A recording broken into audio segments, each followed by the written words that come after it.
maayong buntag kanatong tanin. Kita karon ang sa ulo nga igsuon sa Pentecostes ang pag sa ulo nato sa adlaw nga gitukod sa Ginoo ang atoang simbahan, the birth of our church. Mga igsuon, diyon gani sila nga unsa may nakapa-holy sa ato ang simbahan. Nagituon giato ang gayon bituan na mao gayon ang simbahan, ang tinuod na simbahan. What makes our church holy?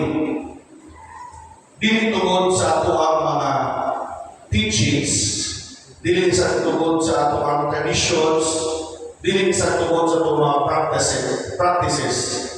But what made our church holy is the founder itself. Ang atoang nagtukod sa atoang simbahan o sikinsa na wa ay lain kundi ang atong Ginoo Hesus Kristo.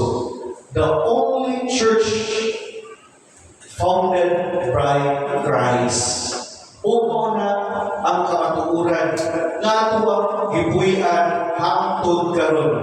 O karong adlaw mga igsuon, we are celebrating the Pentecost, ang birthday sa ato ang pagtugod sa ato ang simbahan mga igsuon. Nindot kayo sa ato ebanghelyo karon mga igsuon na ato ang masabtan ngayon ang importante o sa ipasabot sa Pentecost mga igsuon. Gani ang Ginoo mga igsuon dinhi sa atong ebanghelyo. Siya mipakita sa iyang mga pinun-an.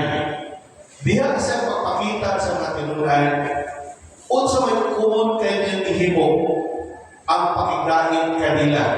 Ningon siya sa ikaduha gayon kay gayon. Niining mo ang ebanghelyo, niining mo ang sinabi mo gayon mga igsuon. Ang kalinaw manaa kaninyo.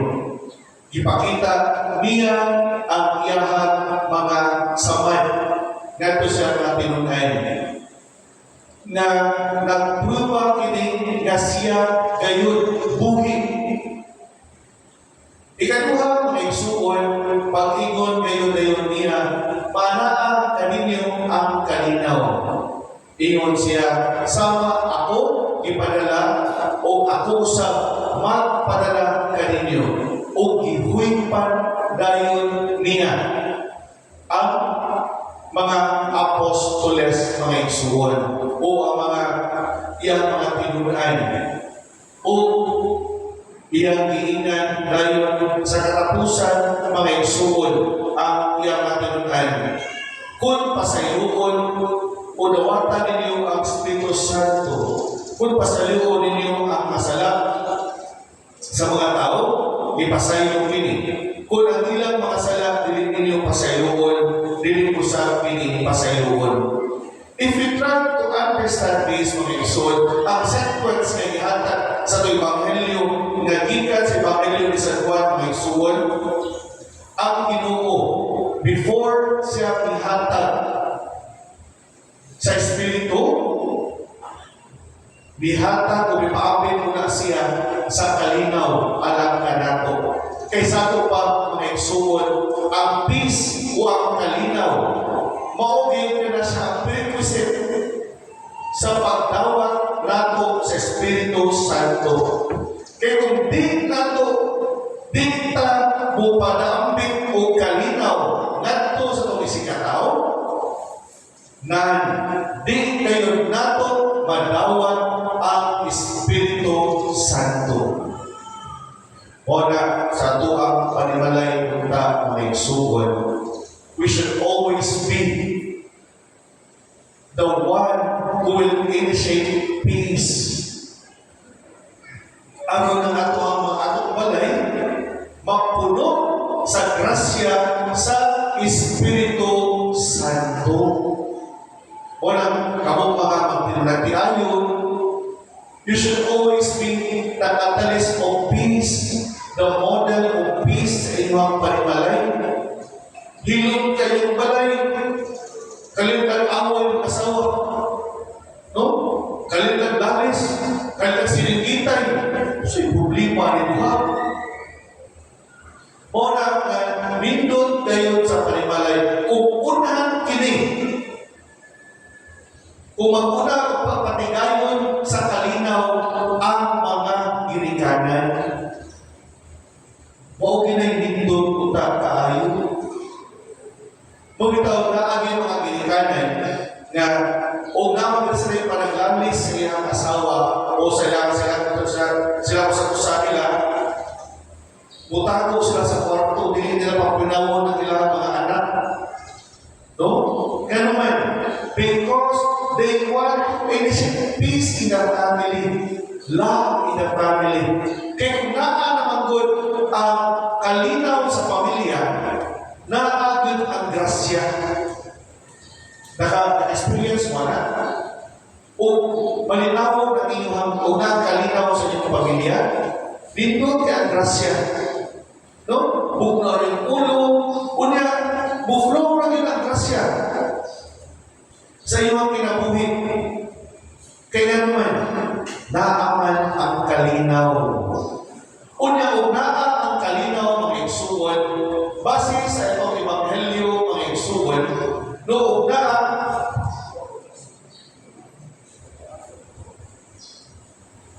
huwag asuro, daog mo sa kristan sa bayo.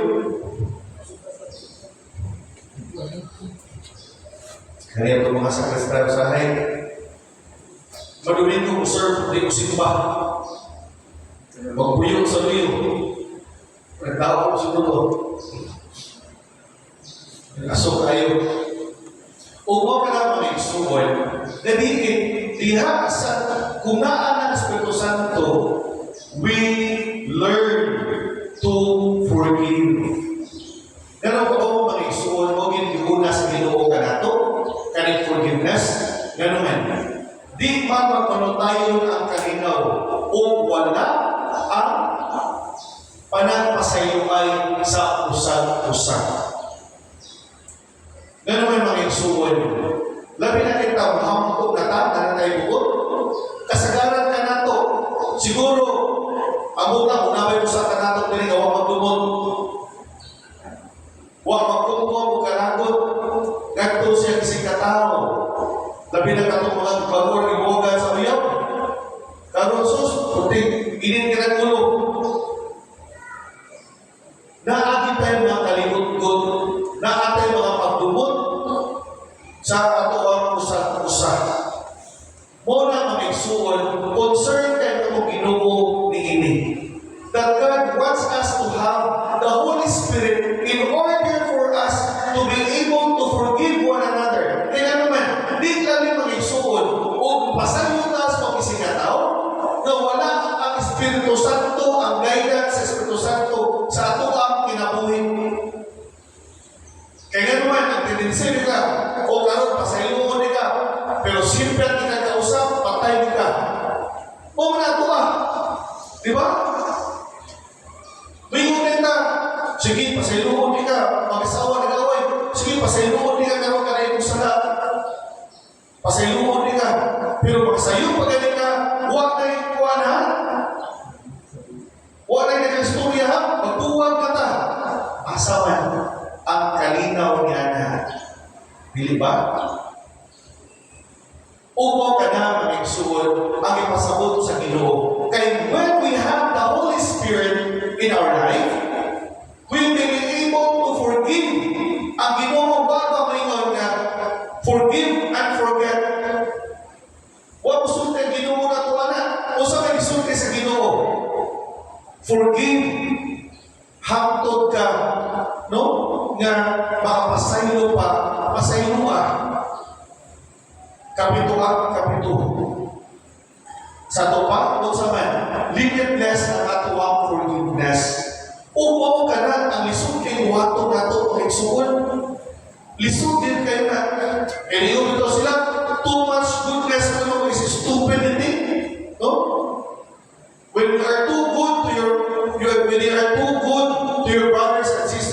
nga daw-daw ko na nga, no? Wano na nga, pasakita na nga, unya, pakita niyo ang goodness, pasayo niyo kanila, ilo sila you are stupid. Pero para nako, you are the man of full of Holy Spirit.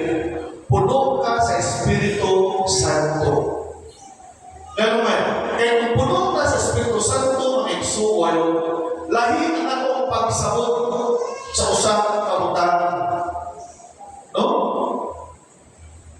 Kung naay adis-adis na nakasabi din nato, mayroon na kanang ipalitan injection na na, no?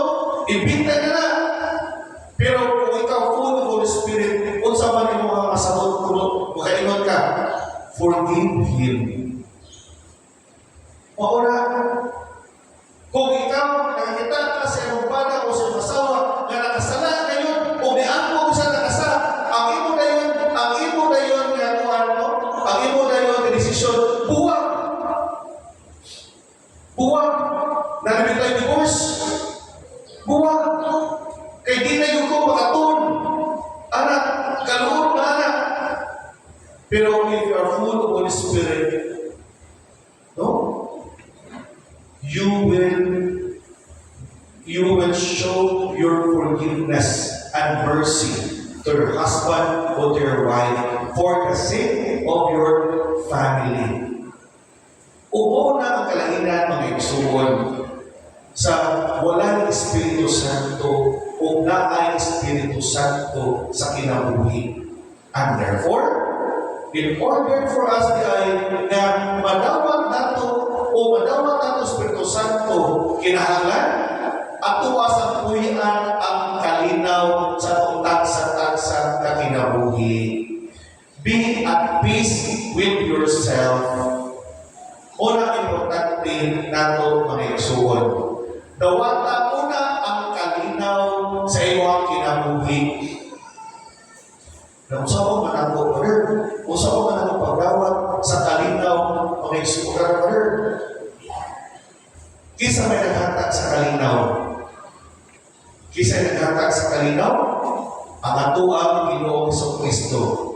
Accept Jesus in your life. Ang kalisod nato mga igsuon, dito ta ni Kristo, dito nagmahal ta sa ato ang Ginoong Kristo, apan wakta mudawat niya sa ato ang kinabuhi. Mauna, waktay kalinaw sa atong tagsa-tagsa na kinabuhi. O ka na ang dako kayong hagim alang ka na itong kanay. Sa matang pamilya na naanin ni karon mga igsuon, kamo mga ginikanan, kamo mga igsuon, mga nagko na naa sa iyong pamilya karon, no? Mao hindi ang ato ang paningkamutan. Ang pagdawat ni Kristo sa atong kinabuhi, mao ang pagdawat sa kalinaw sa ato ang kinabuhi. Kaya kung madawat nato ang kalinaw sa atong kinabuhi, mga igsuon, na madawat sa nato ang Espiritu Santo sa atong kinabuhi. Kaya kung madawat nato ang Espiritu Santo sa atong kinabuhi, kita matagaan ngayon of the power of forgiveness sa Ginoo. O ang kalinaw, ang paghigugma ni Kristo magpuyog dinha sa inyong panimalay. Upang na magigsuon na dili nato kalimtan as we celebrate the Pentecost Sunday, God reminds us of His peace na gihatag ka nato na ato untang dawaton. Kaya nagpasabot gini mga igsuon na magpuyog ka nato ang Espiritu Santo o naghatag ka nato kini o gahom diha sa pagpasaylo sa ato ang isig katao. Hinawag ko ta. Maninugan ka rin.